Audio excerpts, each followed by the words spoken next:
కెనడాలో liberal party గెలుపు దిశగా పరిగెడుతుంది. కెనడాలో అసలు లిబరల్ పార్టీ అనేది 6 నెలల క్రితం వరకు కూడా ఇంకా లిబరల్ పార్టీ బతికి బట్టగట్టుద్దా అన్న దీనిలో ఉండేది. చాలా దాని యొక్క రేటింగ్ అనేది విపరీతంగా పడిపోయింది. ఈ స్థాయి నుంచి మళ్ళా గెలుపు దిశగా వచ్చేసిందనమాట. అసలు లిబరల్ పార్టీ గెలుపేంటి కెనడాలో? ఇది ఎలా సాధ్యమైంది? భారతదేశానికి ఏ విధంగా సంబంధం ఉందా? అంటే దీని ఎఫెక్ట్ భారతదేశం మీద పడుద్దా? ఒకసారి చూద్దాం. మనకు తెలుసు గత 10 సంవత్సరాల నుంచి కెనడాలో లిబరల్ పార్టీ పరిపాలన ఉంది. జస్టిన్ ట్రూడో దానికి లీడర్ అనమాట. లాస్ట్ ఇయర్ జస్టిన్ ట్రూడో చాలా వీక్ అయిపోయారు. అంతేకాదు ఆయన చేసే స్టేట్మెంట్స్ కూడా చాలా అంటే పొలిటికల్గా ఇన్కరెక్ట్ స్టేట్మెంట్స్ చాలా చేశారనమాట. ఆ తర్వాత ఈ సంవత్సరం మార్క్ కార్నీ కెనడాకి కొత్త ప్రైమ్ మినిస్టర్ వచ్చారు. లిబరల్ పార్టీ వాళ్ళు కొత్త ప్రైమ్ మినిస్టర్ని తీసుకొచ్చుకున్నారనమాట. అయితే మార్క్ కార్నీ ఇంతకుముందు బ్యాంక్ ఆఫ్ కెనడాకి గవర్నర్గా పనిచేశారు. బ్యాంక్ ఆఫ్ ఇంగ్లాండ్కి కూడా చీఫ్గా పనిచేశారు. చాలా అనుభవం ఉందన్నమాట ఆయనకి బ్యాంకింగ్ రంగంలో. ఎప్పుడైతే ఎకనామిక్ క్రైసిస్ 2008-13 కెనడాలో వచ్చిందో ఆ టైంలో ఆయన చాలా ఎఫెక్టివ్గా ఆ క్రైసిస్ నుంచి కెనడాని బయట తీసుకొచ్చారంట. అంతేకాదు బ్యాంక్ ఆఫ్ ఇంగ్లాండ్ దాన్ని కూడా లీడ్ చేశారని చాలా కాలం. అంటే రకరకాల క్రైసిస్ నుంచి ఆర్థిక సంక్షోభం నుంచి మార్క్ కార్నీ బయట తీసుకొచ్చారనమాట. ఇప్పుడు ఆయన కెనడాకి ప్రధాని. ఆయన ఒక మాట అన్నారు, నన్ను గెలిపించండి, మిమ్మల్ని చాలాసార్లు కష్టాల నుంచి బయట తీసుకొచ్చాను, ఇప్పుడు కూడా నన్ను గెలిపిస్తే నేను మళ్ళీ కెనడాని ముందు తీసుకెళ్తానని చెప్పి. అసలు కెనడాకి ఇప్పుడు అంత కష్టమే వచ్చింది. ఇదే పెద్ద క్వశ్చన్.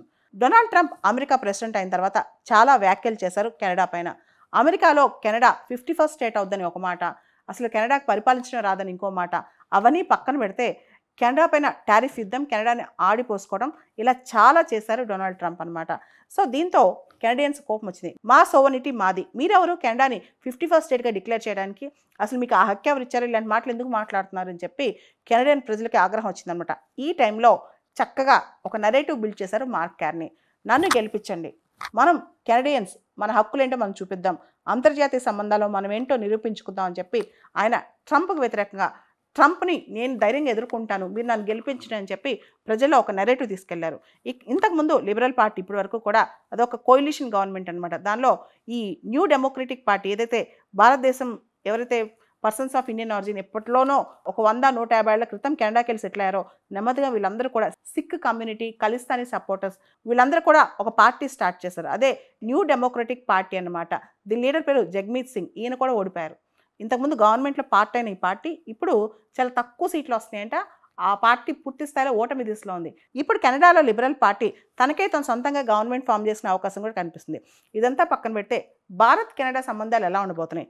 ఇప్పుడు మార్క్ కార్నీ ప్రాపర్గా ఎలక్ట్ అయ్యి ప్రైమ్ మినిస్టర్ అవ్వబోతున్నారు.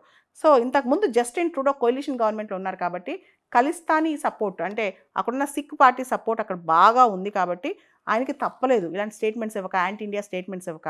కానీ ఇప్పుడు మనం గమనిస్తే కనుక లిబరల్ పార్టీ అంత హార్ష్గా ఖలిస్తానీ మూమెంట్కి సపోర్ట్ చేస్తూ భారతదేశానికి వ్యతిరేకంగా యాక్టివిటీస్ చేయకపోవచ్చు అనమాట. కొంచెం సాఫ్ట్ అయ్యే అవకాశం కూడా కనిపిస్తుంది. ముఖ్యంగా మార్క్ కార్నీ ఇండియాతో సంబంధాలు, ముఖ్యంగా ఇండియాతో ఆర్థిక సంబంధాలు కూడా బలపరుచుకునే అవకాశం కనిపిస్తోంది.